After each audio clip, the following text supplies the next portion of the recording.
L'œuvre littéraire de J.K. Rowling est un succès mondial. Son adaptation au cinéma était une évidence. Et elle ne s'est pas faite sans son lot de petites anecdotes.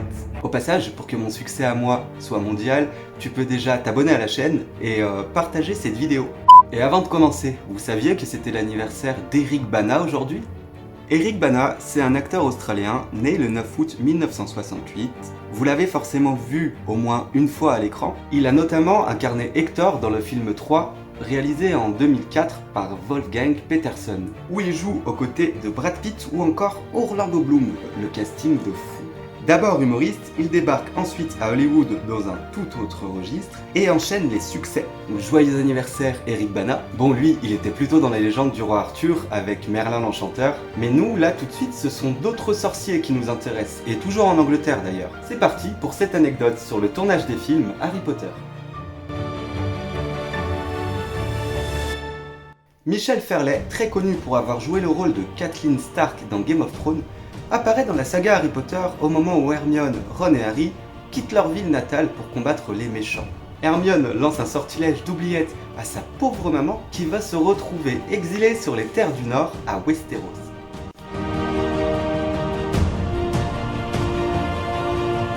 Restons un peu en famille pour cette deuxième anecdote. Le casting des films Harry Potter permet aux fans de découvrir à l'écran plus de 150 personnages présents dans les romans.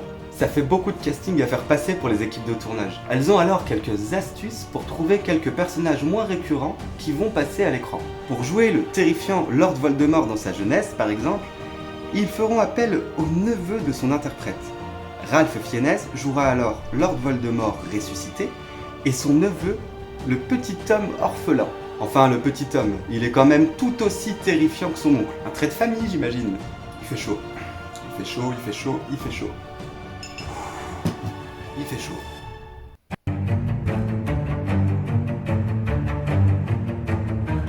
Quant à Poudlard, ce sont les nargoles qui peuvent infester le château. Nous, dans la vraie vie, ce sont les poux qui nous infestent.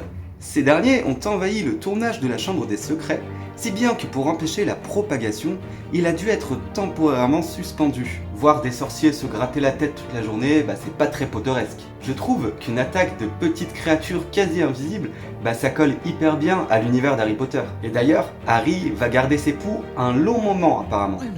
How do you know where I was? We're experts. Your head's full of them. On croirait presque que tout était planifié.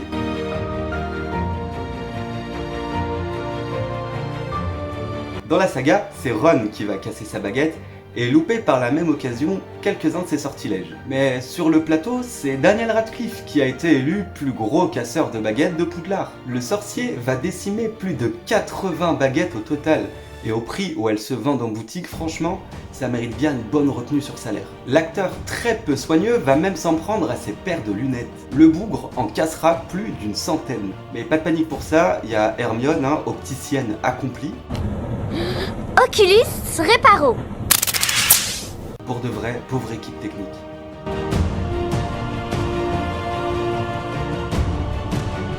La banque de Gringotts est la banque la plus sûre du monde des sorciers.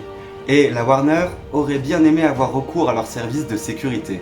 Et pour fête, en 2001, des photos du tournage de la Chambre des Secrets qui étaient stockées dans un coffre-fort ont été dérobées.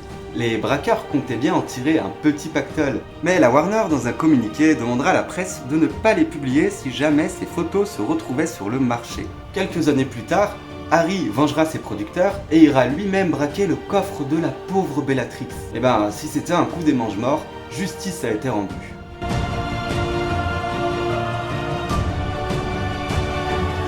Faire jouer des animaux au cinéma peut s'avérer bien plus difficile que d'avoir une équipe de jeunes acteurs, surtout quand il s'agit de nos félins de compagnie. Et les équipes de tournage ont parfois recours à d'habiles stratagèmes pour tromper le spectateur. Pour incarner la chatte de Rusard, ce sont alors 3 chats qui vont s'alterner à l'écran.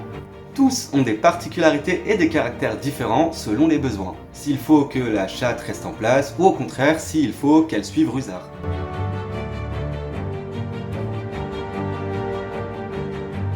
Si il a été demandé aux héros de la saga d'imaginer leurs personnages au travers de dissertations pour valider leur buse, d'autres ont choisi par eux-mêmes de customiser leurs personnages. C'est le cas d'Evanna Lynch, alias Luna Lovegood, qui a elle-même designé et fabriqué tous les bijoux de son personnage. Car c'est selon elle ainsi que ferait Luna si elle était réelle.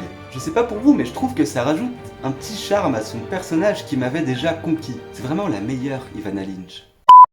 Voilà pour les petites anecdotes de tournage que j'ai trouvé plutôt chouettes. Si toi aussi t'en connais d'autres, tu peux les partager dans les commentaires. Bisous, bisous les moldus.